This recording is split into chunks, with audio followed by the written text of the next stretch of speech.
משנה ד' ביור משנה ד' פרסו סדין של boots. They took a curtain of boots. What's boots? בד יקר ומשובח. This is a very expensive, delicate garment. בינו, between him, בין הכהן גדול שעלה על שער המים, between the כהן גדול that went to the mikveh on the gate of the water, לטבול טבילתו הראשונה, to dip his first dip, כמו שהבנו בסוף המשנה הקודמת, like we explained in the previous Mishnah, לבין העם, to between the nations, so that he's not going to see the כהן גדול naked, דרך צניעות. In order for... The mikveh was open, the mikveh was not in the room, it was on the roof. Yeah, it was a room, there was a room, and on the roof of the Beit HaMayim was the mikveh. על הגג, כמו בריכות שיש היום, אבל אתה רואה את מרחוק, אתה יודע, זה ירושלים. בגמרא מבואר, in the Gemara they explains, שלפיכך פרסו סודין של boots. This is why they spread out this garment, this material, this curtain, כדי להזכיר לכהן גדול, in order to remind the high priest, שעבודת היום בבגדי לבן העשויים. אף הם מן הבוץ. To explain to him that also his major work today, when he goes into the Holy of Holies, is going to be with the bigdei boots, the garments of boots, the garment of white clothing. מאחר שרגיל היה לשמש כל השנה כולה בבגדי זהב. So it says it wasn't just for the nation, it was for him a reminder. So usually he wears different garments. It says today you have to remember, exchange the garments today. היינו בשמונת בגדים שבארבעה מהם היה זהב. Usually he would wear 8 garments that 4 of them had gold. כמו שנבאר להלן, like we're going to explain later on. פשט הכהן הגדול בגדי חול שלו. So the כהן גדול, the first time, he takes off his own personal clothes. This is a cloth he comes from home.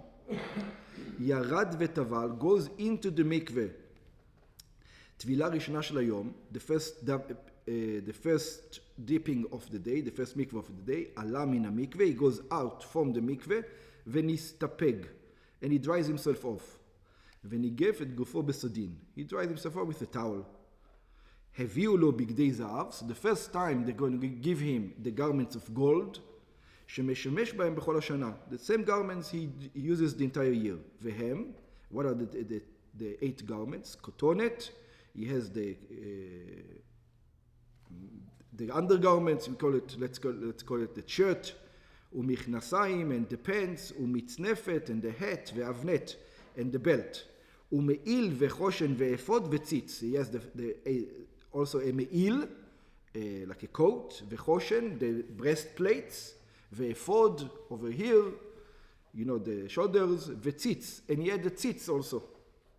ובארבעה מהם היה זהב, and in 4 מהם there was used to be gold. Which ones? the חושן had gold, the breastplate, ובאפוד, and also on the shoulders, ובמעיל, also on the coats. The coat wasn't the same. Why not? פעמוני הזהב שעל שוליו, it had golden bells on the bottom of it, unlike the regular coin, ובציץ שהיה כולו זהב, and also in the tzitz that was all made out of gold. ולבש וקידש ידיו ורגליו, and he wore them, and then he washed both his, after the mikveh, he washed his hands and his feet. Why? Why the washing? Again, we said the washing is because of the clothing.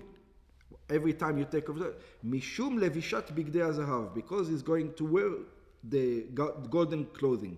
כמו שבאנו במשנה הקודמת, like we explained in the previous Mishnah. אבל על פשיטת בגדי החול, but on taking off the garments, his everyday garments, לא היה מקדש ידיו ורגליו. He doesn't need to, because they're not holy. They're just regular clothes. מכאן שואלים בגמרא, so here the Gemara gonna ask, והרי לפי זה יוצא שלא היו לו אלא 9 קידושים. So hey, so he only washes 9 times. He's not washing 10 times. ולעיל במשנה הקודמת שנינו שהיה 10 קידושים. And we say that he washes one after, over here it's one less.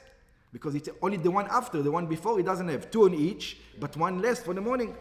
ומתרצים in the end שגם בסוף כל העבודות, he says no, he has the extra one all the way in the end. כשבא לפשוט בגדי קודש וללבוש בגדי חול, when he's going to exchange the holy garments to his personal garments, he washes again because he took off the holy garments. היה מקדש ידיו ורגליו משום פשיטת בגדי קודש. Then he would make an extra one because he's taking off the holy garments. ונמצא בין הכל 10 קידושים. So don't worry, you still have the 10. Just not where you thought they were, but there's still the 10. So then the first thing, הביאו לו את התמיד. They brought to him the tamid sacrifice, like we said, לאחר שלבש את בגדי הזהב, after he wore the golden garments, הביאו לו את הכבש לקורבן תמיד של שחר. They brought him the sheep for the morning sacrifice. קרצו, which means he slaughtered it, שחטו, ונקטה המשנה לשון קרצו, חתכו, and the Mishnah says קרצו, which means to cut, ללמדנו שהיה שוחטו ברוב שני הסימנים. To teach us that he used to shecht him in the majority of 2 simanim, which means that the airway and the esophagus, both were cut. הקנה והוושת. We're going to learn this when we're going to come to sacrifices. בלבד, ביצף, לפי שהיה צריך למהר ולקבל את הדם. Because he needed to bring the blood immediately. In other words, maybe usually in shchita you need a little bit more than rov. Over here, no, he wanted to do it as quick as possible. So he just does the minimum and then immediately the blood. שהרי כל עבודות היום אינם קשירות אלא בכהן גדול. As we're going to see, on Yom Kippur, the Kohen Gadol does everything. He needs to be the one. ומירק אחר וגמר כהן אחר שחיטה על ידו. In other words, he does the minimum part of the shchita, and he gets the blood immediately, and then another Kohen continues it. According to halacha, even if the animal is still, it's dead once you have rov. Yeah? But another Kohen finishes it, not him. Yeah? Kohen אחר שחיטה על ידו. So the other Kohen finishes. שחיטת הכסף בשבילו, פירוש אחר, על ידו, אחריו וסמוך לו. Or it says instead of him. Okay? קיבל את הדם. So he receives, now he also needs to receive the blood. So he needs to shecht, then he puts the knife down, he takes a cup, he needs to receive the blood, and somebody else takes care of the rest of the shechting. קיבל את הדם, he receives the blood, and he walks with it to the mizbeach, וזרקו למזבח, and he throws the blood on the mizbeach. Before that they took apart the other... Yeah. That's later. It's a good question. The blood. Yeah, first of all, the blood. I don't know with the glimpse. I don't know if it's his responsibility or not. We'll see. We'll see. I don't know. נכנס להקטיר קטורת של שחר. Then he goes in to bring the incense of the morning. שהיו מקטירים בכל יום מזבח הזהב. That they used to bring every day on the golden altar. ולהטיב את הנרות. And he also used to prepare the menorah from last night. To clean it, to put the oil, to check the wicks, ולתקן את הנרות שמורת הזהב. לפי הרמב"ם, according to the Rambam, הדלקת הנרות היא הטבתם. What does it mean, להטיב? It's not just to prepare, it also means to light. ונר שמצאו שלא כבה, but if one of the candles did not extinguish, מתקנו. He puts it out, and he takes all the old oil out, and he cleans it, and then he puts new oil in. בגמרא אמרו, in the Gemara they said, שלא הייתה נעשית בכל יום הטבת כל הנרות בבת אחת. It says, every day it wasn't done at one shot, the preparation. אלא תחילה היה הכהן מטיב 5 נרות ומספיק. It used to begin stages. First he used to do 5 candles, and then he used to stop. ועושים עבודה אחרת, and he used to go do another job. ואחר כך היה מטיב שאר 2 הנרות, and then he would come back to do the other 2. ומה ששנינו כאן ולהטיב את הנרות, and over here when it says he used to prepare the candles, יש מפרשים שהכנב להטבת 5 נרות, שהייתה אמנם לפני הקטרת הקטורת. So some says this was actually before the incense, the preparation, because he's going to light it after the incense, but he prepared it, the 5 before the incense. אלא שמשנתנו אינה מונה את העבודה לפי סדרן. But this Mishnah is not specific about the order. ויש מפרשים, there are those other who are explained, שהטבת 5 נרות נעשתה על ידי כהן אחר לפני הקטורת. That says, no, it wasn't his job at all. It was another Kohen that used to prepare the candles. It was just his job to light them. the Kohen Gadol. It wasn't his job to prepare them, his job was just to light them. והכהן גדול היטיב לאחר הקטורת את שאר שני הנרות. And the Kohen Gadol prepared the other 2 nerot and he lit them afterwards. Okay. ולהקריב, then he has to go back. Now for the limbs. להקריב את הראש ואת האיברים של עולת התמיד. He had to go back now, after he did the menorah, and he did the incense. He has to go back for the Tamid sacrifice to take because he only did the blood. Now he has to take the limbs. By this time it's already butchered up. Somebody has did it.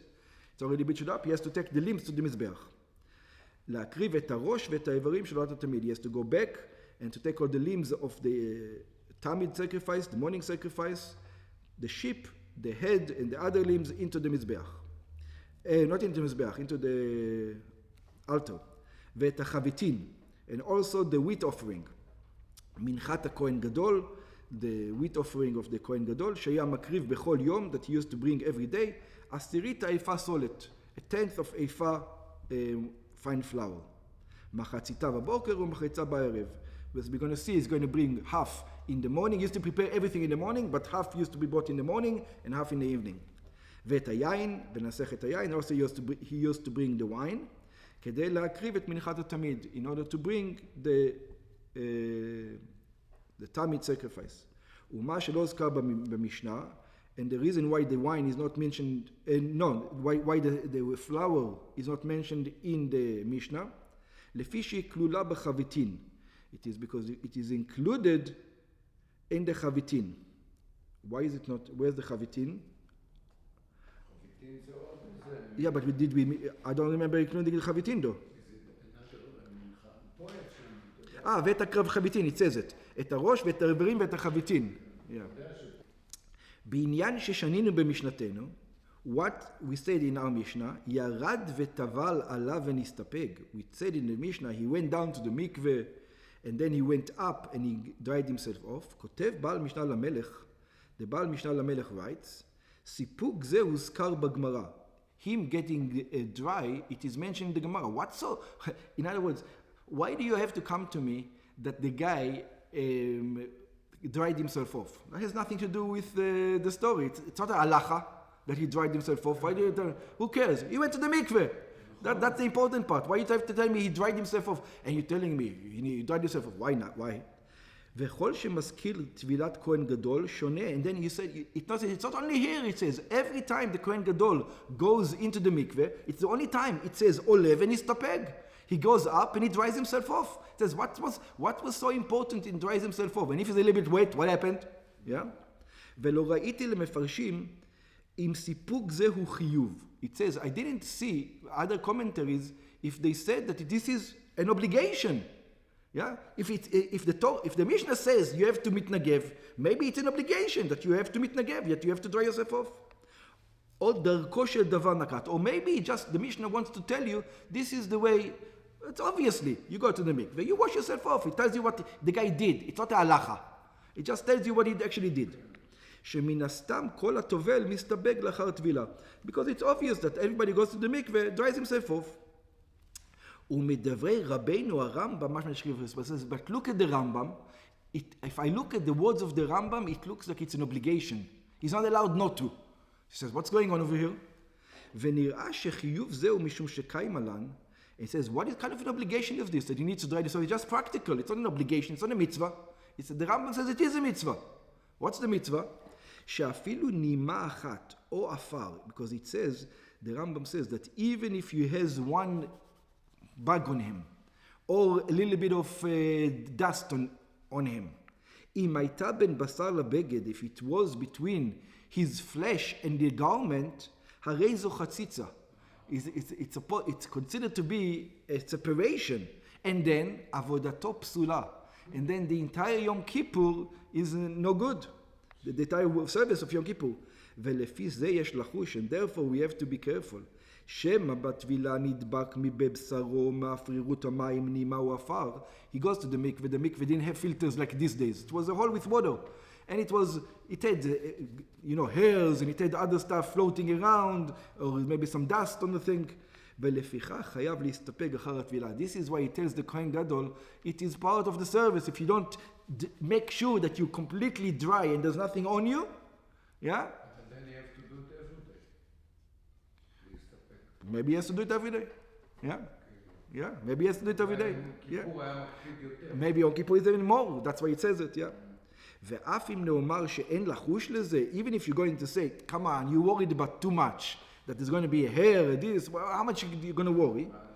מכל מקום הרי כתב רבנו, nevertheless, look at what the Rambam writes, שצריך להיזהר שלא תיכנס הרוח בשעת העבודה בין בשרו לבגדו, עד שיתרחק הבגד מעליו. Look at the Rambam says, even the wind shouldn't come between, it should be on you tight. In other words, even the wind shouldn't be. So how much more so? You see that he's specifically careful.